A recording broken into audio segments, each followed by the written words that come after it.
commencer, je me présente rapidement. Donc, je suis Emmanuel de Beaumoret, je suis le directeur général d'Eskimos. Alors Eskimos, c'est une société en référencement naturel. On a une petite particularité, c'est qu'on travaille notre propre SEO. Donc on est premier en résultats naturels sur agence SEO, agence de référencement, formation SEO, référencement.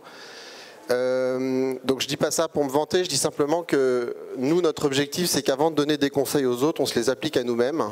Et comme ça nous permet d'essayer d'être plus concret dans notre approche.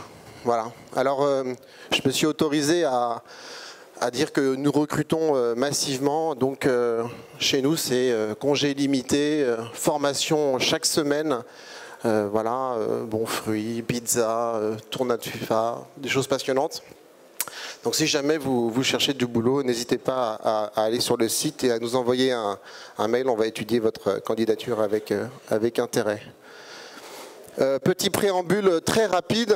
Donc, premier objectif pour moi, c'était de vous donner des choses concrètes à travers mes slides, pas des grands principes avec des courbes et après on se demande comment il faut faire. Donc, j'essaie de donner 10 exemples concrets de choses qui fonctionnent. Voilà. Deuxième chose, c'est que c'est mon avis. Voilà. Donc peut-être qu'il y a des gens dans la salle qui diront mais non, ça fonctionne pas ou ça machin. Bon, voilà. Donc évidemment, chacun ses expériences, ses tests, ses analyses des résultats. Et dernière chose, il est évident que même si j'ai essayé d'isoler 10 chantiers de croissance possibles pour votre site ou les sites de vos clients, c'est assez rare quand même quand on applique un truc et que ça fonctionne. Donc d'une manière générale, il va probablement falloir en appliquer plusieurs pour espérer avoir des résultats probants voilà, dans le temps. Alors juste très rapidement, je voulais revenir sur 3 piliers. Alors, je sais, les piliers classiques, on donne du SEO, la technique, netlinking, tout ça, très bien. Moi, je voulais revenir sur des piliers un petit peu différents, pas foncièrement différents, mais je voulais vous donner une vision un peu différente. Le premier pilier qui est très important pour moi à comprendre, c'est le temps. Quand on fait des expériences en SEO, quand on met en place des recommandations, des optimisations, il faut comprendre que ça ne va pas avoir le jour en termes de résultats à la minute. Ça peut prendre plusieurs semaines, voire plusieurs mois. C'est assez difficile d'ailleurs puisqu'on va mettre plusieurs choses en place à vraiment monitorer de façon très précise, à isoler les choses. Mais n'oubliez pas ce facteur temps qui est important. Voilà, plus on est white, plus on fait des choses en essayant de plaire à Google, plus en général ça demande un peu de temps et de patience pour voir des résultats. Mais après ça tient. Deuxième pilier aussi sur lequel je voudrais revenir, je vais en parler un peu dans mes astuces ou chantiers d'optimisation. L'UX. Alors, n'oubliez pas le fait que si vous avez un site qui est bien construit, bien pensé, avec du wording qui est intelligent, ça fera toute la diff. Je vais expliquer pourquoi juste après. Et puis, dernier point, c'est évidemment la qualité de votre contenu. Bossez votre contenu dans la mesure où voilà, on a tendance à pas forcément avoir le temps. Bien écrire, c'est un métier qui n'est pas à la portée de tous. Donc, choisissez bien les gens qui écrivent pour vous, essayez de mettre en valeur. Et puis, ça passe aussi sur expliquer les choses clairement. Moi, je m'amuse souvent à aller sur un site d'un client sans connaître son métier et dire bah, voilà ce que je comprends de ton site. Et ce n'est pas forcément exactement ce que le client vend. Donc, amusez-vous à aller sur votre site comme si vous aviez totalement perdu la mémoire et que vous deviez dire ok, ce site-là sert à faire ça ou vend tel produit. Alors, mon premier conseil que je voulais vous donner, c'est travailler donc justement sur la pertinence et la qualité. J'ai essayé de donner un exemple qui m'amuse beaucoup en ce moment. Bon, certains d'entre vous doivent le savoir. Il y a un petit concours entre SEO et tous ceux qui veulent le faire sur une requête à atteindre. Et pendant longtemps et de temps en temps, le premier résultat sur cette requête, c'est le Monitorrank, qui est un outil qui va donner à tous les concurrents la position de chacun. Donc si on veut savoir si on a monté ou si on a descendu sur la requête par rapport à notre propre travail, on va sur ce site et on dit tiens, bah, je suis passé 3e, etc. Et c'est marrant parce que ce site-là est inintéressant en termes de contenu, n'est pas travaillé sur la requête, n'a pas l'objectif de gagner ce concours, et pourtant de temps en temps, et même assez souvent, il passe premier. Donc il est très probable que le fait qu'on aille sur un site, qu'on crée de l'engagement via Chrome, qu'on se dise, tiens, je reviens souvent sur ce site parce qu'il m'intéresse. Et nous, c'est notre cas, parce qu'on va souvent sur le site pour regarder nos positions. Et ben, ça crée l'engagement. Donc les comportements des internautes, à mon avis, sont suivis et remontés via Chrome à Google. C'est la fameuse cache j'accepte anonymement que donner des informations, tata. Et je voulais vous donner quelque chose de concret pour suivre ça. Donc le taux de rebond, comme vous le savez tous, c'est le nombre de personnes qui visitent votre site une fois et qui après va sur un autre site, retourne sur Google ou autre. Donc ne fait maximum une page sur votre site. Et vous voyez, sur le propre blog de Google, il y a une astuce pour optimiser son taux de rebond. Alors c'est quoi en 2 mots? C'est que on peut dire, par exemple, si la personne est restée plus de 30 secondes, j'envoie un event avec Google Analytics. Et donc si un event part, je ne suis plus considéré comme un rebond. Et en effet, peut-être que si quelqu'un reste plus de 30 secondes sur votre article à le lire, bah, a priori, même s'il est parti ailleurs parce qu'il a eu sa réponse, votre article était pertinent. Inversement, si la personne est restée moins de 10 secondes, alors après on ajuste le chiffre comme vous voulez, hein, c'est chacun sa sauce, et ben là je vais être un vrai rebond parce que clairement la personne n'a pas eu le temps de lire l'article en moins de 10 secondes. Donc ajuster son taux de rebond peut être un KPI intéressant pour juger de la qualité d'un contenu de façon perçue. Voilà. Deuxième chose dont je ne devrais pas avoir à en parler, mais j'étais obligé de faire un slide parce que c'est encore énormément d'actualité, travailler vos temps de chargement. C'est insupportable d'avoir encore des sites clients qui chargent avec un temps absolument énorme. Donc je ne vais pas faire un grand débat sur les temps de chargement parce que le mot en tant que tel ne veut rien dire. Mais je vous donne plusieurs astuces. Donc la première, c'est à mon avis le KPI intéressant sur les temps de chargement, c'est le speed index. Je vous laisse lire de la littérature là-dessus. Mais le speed index, c'est vraiment, alors c'est le fait que votre site apparaisse sur la partie visible de l'écran ou de l'écran de téléphone ou d'ordinateur de la personne. Donc c'est un KPI qui est intéressant. Bossez votre speed index, bossez vos temps de chargement. Je me suis amusé, on a eu une formation par Airboost, par Damien, le CEO d'Airboost, il n'y a pas longtemps, qui nous a dit que voilà, 11,5 millions de revenus supplémentaires pour juste 300 millisecondes gagnés.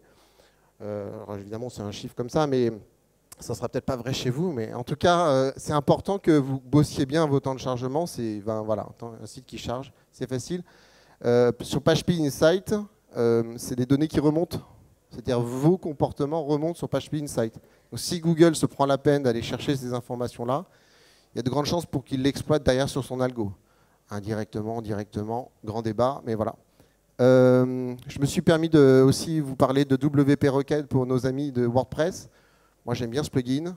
Il est certes payant, mais il fait vachement bien le job. Il y en a d'autres, mais voilà, c'est pas non plus quelque chose qui coûte extrêmement cher. Alors, troisième conseil, générer du trafic vers son site. J'ai hésité à mettre ce slide parce que ça n'a pas été évident pour moi de vraiment faire une corrélation. Encore une fois, c'est difficile.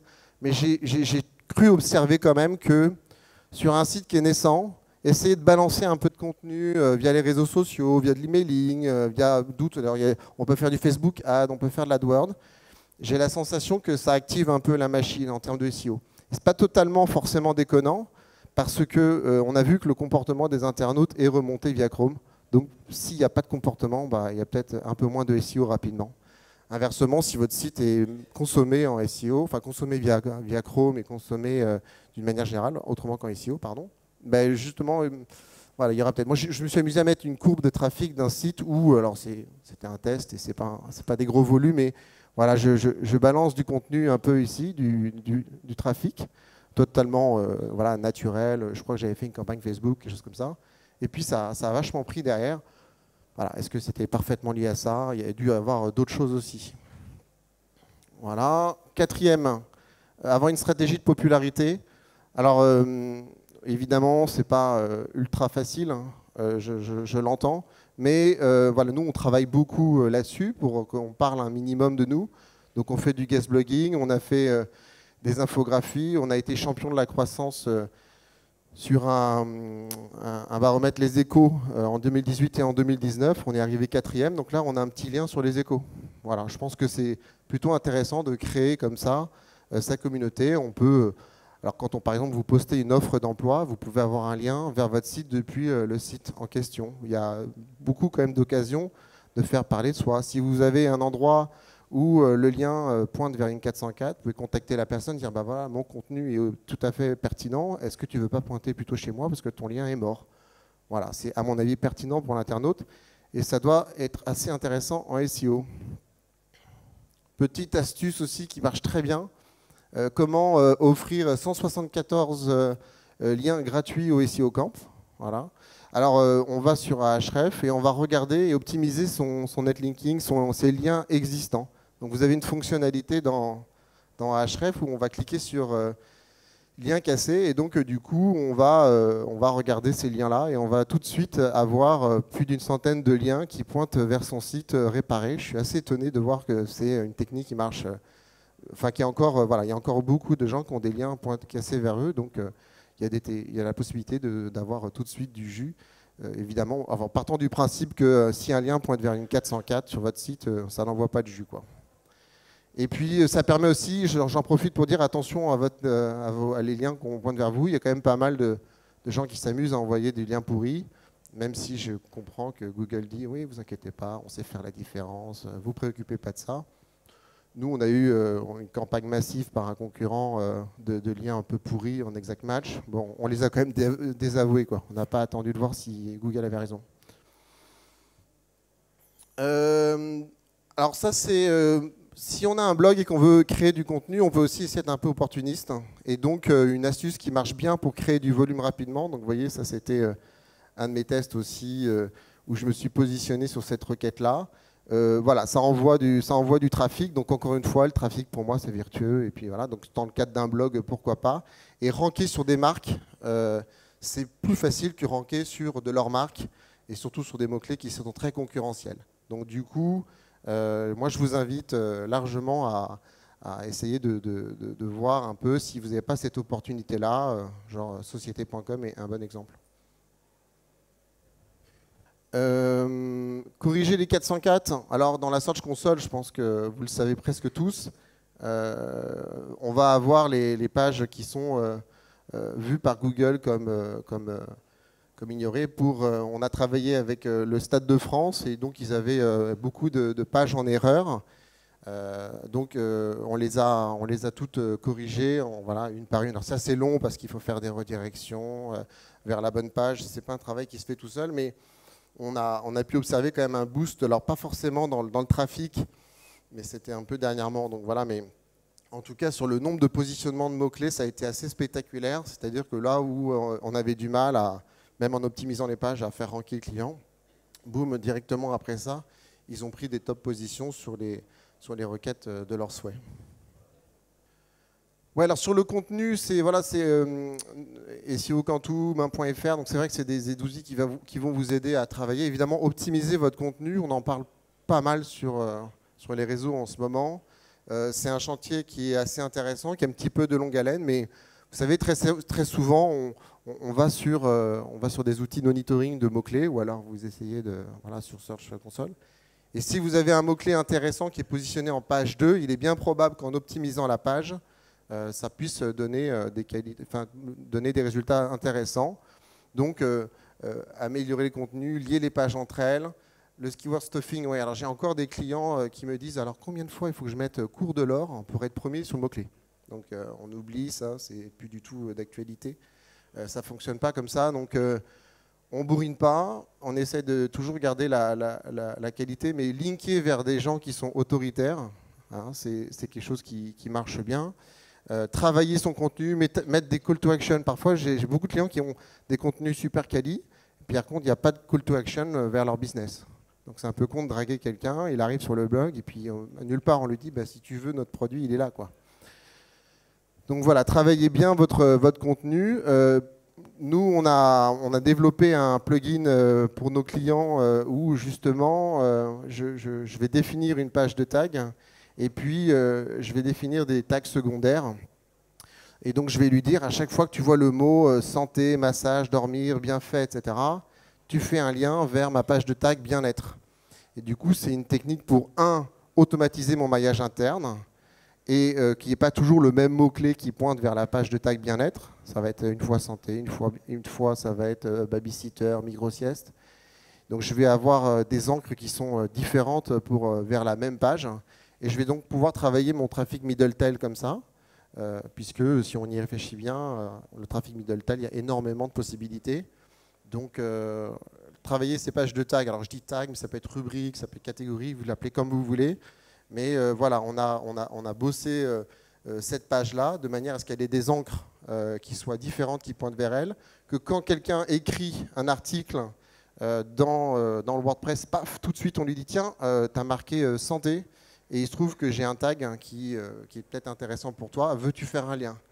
Donc voilà, je vous donne un peu l'explication, et c'est pas facile à coder, mais c'est pas non plus très long, et voilà, ça fait des résultats qui sont très intéressants pour pousser certaines pages bien précises.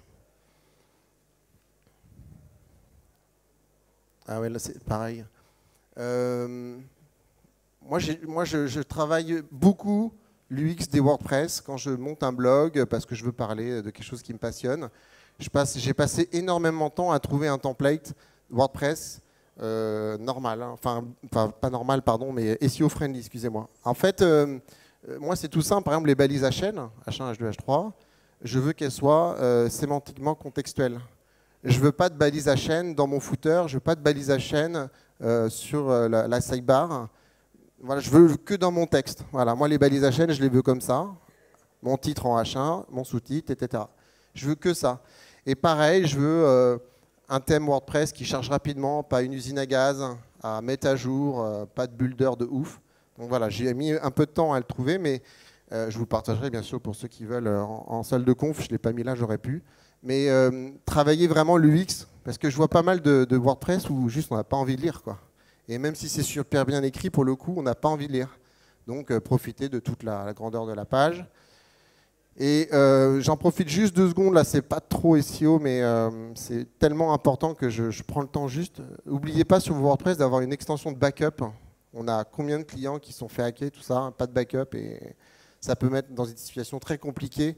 Donc mettez une extension de backup, une extension bien sûr aussi pour gérer votre SEO, les balises title, métadescription. Mettez une extension pour gérer un peu la sécurité de votre site. Il y a plein d'extensions qui permettent de faire le taf. Il suffit de chercher un peu, puis après on met toujours les mêmes. Voilà, c'est juste 3. Il y en aurait d'autres à dire, comme les temps de chargement, etc. Mais déjà, si vous pensez tous à bien mettre un module de backup, genre c'est une assurance vie pour la suite, si jamais il y a un souci, on ne sait jamais. Neuvième conseil, optimisation, super efficace, hein, c'est mettre un plan du site. Voilà. Donc, alors que le plan du site HTML, hein, je ne parle pas du sitemap XML, qui est très bien, une bonne idée aussi, mais là, on va focaliser sur l'HTML. L'idée, c'est dans votre footer, vous mettez plan du site, et puis après, peut-être par exemple 2009, 2018, enfin toutes les années. Et quand on clique dessus, on a tous les articles écrits dans cette année-là. Voilà. Mettez le plus près possible de la home un plan du site. Ça, c'est très intéressant, surtout sur des sites qui ont une grosse volumétrie, parce que ça va donner à manger à Google toutes vos pages importantes, puisque si elles sont importantes, elles doivent être dans votre plan du site. Et donc, à quelques clics de la home, voilà, ça fonctionne bien. Ça permet de redonner à Google une indexation rapide et indiquer à soi-même ce qui est important. Évidemment, faites en sorte que le site soit clair, utilisez des mots-clés dans l'encre vers la page correspondante. Voilà, proposez ça depuis votre page d'accueil. Et puis mettez-le à jour, évidemment, s'il y a des modifications, il faut que ce soit dynamique. Je finirai par l'analyse de log. Bon, alors ça, évidemment, c'est pas à la portée de tout le monde, mais en fait, c'est pas si compliqué que ça. On va s'arrêter juste sur un exemple sur l'analyse de log. Donc, très très rapidement, les logs, c'est sur le serveur, je vais avoir l'ensemble des pages qui sont vues, que ce soit par vous, que ce soit par Google, que ce soit par n'importe qui, n'importe quel moteur. Donc, moi, je vais récupérer dans ces logs tout ce qui contient Google. Donc, les gens qui viennent de Google et qui sont allés sur mon site, ou Google lui-même qui a crawlé mon site. Voilà. Donc je récupère ça, le reste, je vire. Et puis ensuite, un truc tout simple, c'est que je vais regarder la volumétrie par catégorie. Donc admettons que ma catégorie quiz, voilà, elle représente une grosse partie de mon crawl. Et je vais regarder ce que ça me donne en échange en termes de volume de visite. Et évidemment, si j'ai un gros morceau de mon crawl qui est mangé par une catégorie qui, elle, me rapporte très peu de visites, il y a peut-être des choix stratégiques à faire. Pourquoi? Parce que Google donne un temps limité à chacun de vos sites. Il ne peut pas y rester des heures. Alors évidemment, c'est moins vrai pour des sites qui font 80 pages. Hein. Mais dès qu'on a un site qui commence à être assez lourd en termes de nombre de pages, il est intéressant de travailler son taux de crawl, sa fenêtre de crawl, pour permettre à ce que Google voit. C'est comme si vous aviez un appartement à vendre, ben vous allez faire en sorte que la personne voit les plus belles pièces, les choses qui vont lui donner envie de passer à l'achat. Et l'acquéreur, il a un temps limité, il ne va pas rester chez vous toute la journée. Donc il faut faire comme pour Google, il faut le tenir par la main et dire regarde, viens surtout sur cette page-là parce qu'elle est intéressante. Donc ça se fait avec le maillage et puis on peut couper au crawl des pages. Il y a 3 outils, il y en a peut-être plus, mais voilà, j'en ai retenu 3. Donc Iseolizer qui est pour l'instant gratuit et qui propose une intégration dans WordPress qui est assez simple. Donc c'est un outil encore qui va se développer, je pense. Et après, on a les 2 poids lourds du marché, Botify et AntCrawl, qui, eux, permettent des analyses extrêmement poussées, qui sont à un coût un petit peu différent. Mais voilà, c'est quand même très intéressant de pouvoir mettre le nez là-dedans, peut-être dans un second temps. Merci.